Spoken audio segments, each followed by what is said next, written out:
Hey everybody, welcome back to Alberta Skylights. I'm Trevor and this is Ryan. He is the owner, operator, and guy who is in charge at Alberta Skylights. And today we're going to discuss roofing.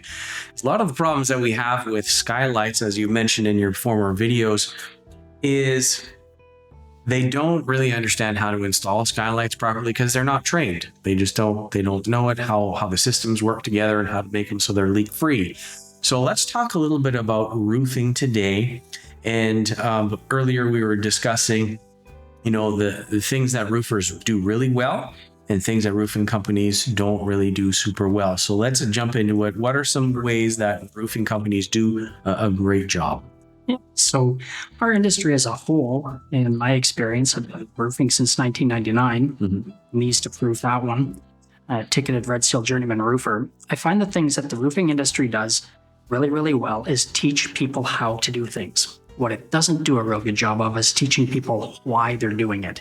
Okay. So I think that's a large part of the reason we run into so many problems with skylights. The guys get on the job site, they have no training, the foreman has no time to train them, he just tells them, this is how you put a vent in and go and do it. And he tells them, this is how you put shingles down, go do it.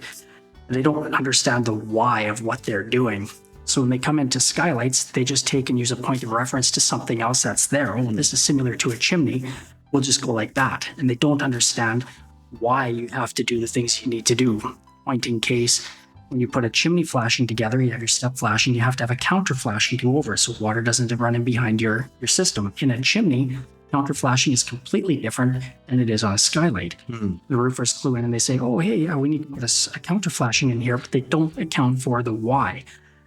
In the skylight situation, having a counter flashing that's too big creates a thermal bridge. All of a sudden, you're getting condensation in that spot. Roofing industry does a really good job of teaching how to take things apart and just try and put it back together the way it was. So we see a lot of times when roofers get into skylights, they say, well, just tuck our leak barriers as tight to the curb as we can. They don't take into account that the water's just going to get in behind that flashing and your leak barrier basically did nothing. We see it all the time. These just common install errors. Right.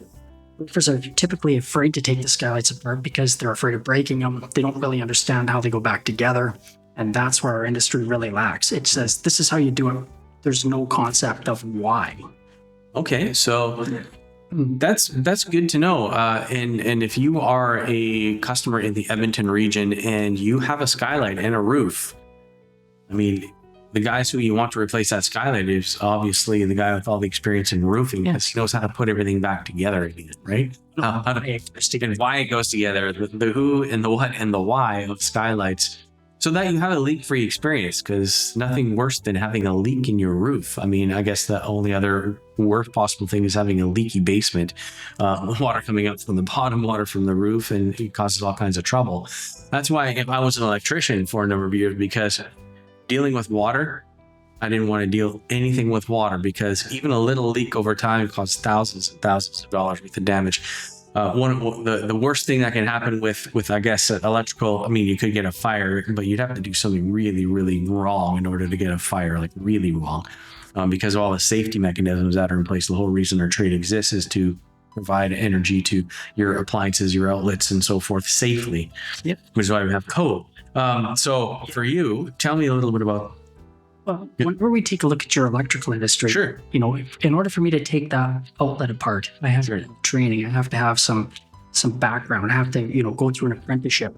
With roofing, there is an apprenticeship, but it's not mandatory. Right. So we take people who, it's not uncommon for a good shingler to make 6 figures a year and very little overhead and very little training. That's why there's so many roofers out there. There's like over 400 roofing contractors in Edmonton, simply because there's really good money at it and you can learn fairly quickly how to do it. With roofing, there is a ticketed journeyman program for it, but it's not mandatory. Okay. So if you're getting your roof replaced, one of the questions I'd want to ask is, do you have any journeymen on staff? And can you prove that they're a journeyman? And even will say anything. They'll be, yeah, we have that. We've been at it forever. We're a journeyman. Where's your paperwork? I was in the trade for, I started in 99. I did my first year of trade in 2001, and there was just no requirement to go back. I didn't finish the trade till 2016. In the industry that whole time. The only reason I went is because I wanted to lead the way for the rest of the people. Listen, you can still go get your ticket. You can, I wanted to elevate that level of experience. the things I learned in that school, I was like, man, I've been doing that wrong all this time. Like, who knew, right? Because nobody tells you the why. So I think that the training is a huge aspect of it. And if it was a mandatory trade, the level of professionalism would just instantly go up. Yeah, and I think there are a lot of trades that should be applied to. There should, like, I know drywall is an actual trade, painting is an actual trade, and people who go through the training and get their red seal and so forth, they actually are excellent at what they do, and they can demand more because they are really good at it. And you're going to have fewer mistakes. You're going to have better framers. You're going to have a better finished product. You're going to have smoother looking drywall. Like, it's just, I think the industry as a whole, like all of the construction trades, should have somebody who is, at a higher level on their crews. But, when it comes to construction in Alberta, a lot of times it's just get her done, and you just get warm bodies in there, can throw stuff together, and it gets done, right? I think to myself, if you don't care enough about your trade to go ahead and learn how to do it properly, how much less are you going to care about the person's house that you're dealing with? Like, roofing, shingling is typically subcontract piecework. They just want to get it in and out as quick as is possible. Yeah. How many bundles can I throw on today? Exactly what they're after. They just want to get it done as quickly as is possible. When people say, oh yeah, our big thing, we can get it done like right now. Okay, where's your quality control with that? Who's coming back to check and make sure you guys did this properly? What's happening? Some of these big companies, they've 10, 15 roofing crews. You're at the mercy of whatever crew shows up to do your roof that day. And that's, it's a problem. Subcontracting is a great way to run a business. I agree with that business model, so long as you have proper controls in place to make sure things are done right. We talked in a different video about a subcontracting crew went out to replace the roof, and they were supposed to do the skylight. The skylight was like 3 inches too big all the way around. They literally just used pieces of shake to try and build shims in there. That she was getting bats in her house. Like, 5 years before she could figure out why she was having all these problems. Why?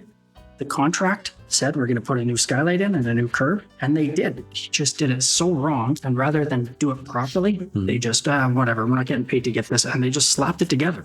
It's pretty common. We see it all the time. Yeah, and that's a problem when, people are being paid piecework or, basically piece workers. They just want to fly and get things done as fast as possible. So if there's no quality control, nobody coming in to check that work after the piecework is done, you're going to have problems. So many of the big companies out there, their means of controlling their crews are, well, if you call and have a problem afterwards, we're going to deduct money off of Trevor's check for his next job because we'll send somebody else to come fix it. That's their quality control. Like, it's atrocious. Yeah. So let's hypothetical situation here. Let's say that you had roofing as a component of your business. What would you do differently to ensure that, number one, the product was installed properly, you had skylights installed properly? Like, what would you do to change things? So the biggest thing that I would do differently, the way I view things is, simply put, all of the big companies, they control everybody through after the fact and through financial penalties. I refuse to do that. When I have somebody on your roof, if there's something that doesn't go right, my first thing is, okay, Trevor, you didn't do this correctly. I'm going to show you why it's not right. I'm going to show you how to fix it and how to prevent that from the after. I always go back to the why. Why is this not correct? Here's how you can get that. When people understand the why, they are a lot less likely to make the mistake. That's the first part of it. Second thing of it is, if somebody isn't willing to learn, if somebody's not willing to invest in themselves to learn how to do their job properly, they're just not going to work for me. That's simple. Like, we have ongoing training. Manufacturers have training. There's so many training resources available for anybody who wants to know. There is no reason to not know how to do something properly in this day and age. Like, I get inundated with email after email of this seminar and that webinar and this course. There's no reason to not know that. The third thing that's very important is you have to have a good, competent final inspection. When that job is done, the crew is gone. Who's going up to make sure that the gutters are cleaned out? Who's going up to make sure that the nails are placed properly? Who's going up to make sure that the proper vents are on there? If you don't have a good follow-up procedure, you're just playing with fire. Yeah, that's exactly right. So from start to finish, you have to have systems in place. You have to have, checklists and someone doing the QC. Quality control is a very important part of any part of construction. And, it's really just accountability, right? It is. And sometimes, even the best guys miss things sometimes, You right? know what? I've made more than one mistake. The difference is willing to go back and try and figure out the why, right? Mhm. I'm not so concerned about what happened. I'm concerned about why. That's the bigger question. Yeah. And then if you can solve that, then it prevents more of that in the future. Absolutely, yeah. All right. Awesome. Well, thanks so much for sharing your knowledge and insight into roofing and skylights. And if you're in the Edmonton area and you're looking for a skylight or a sun tunnel, definitely reach out to Alberta Skylights. We'd be glad to help you out, provide you a comprehensive quote and top-notch service that's done right. Yep. Thanks for showing up. We'll see you next time.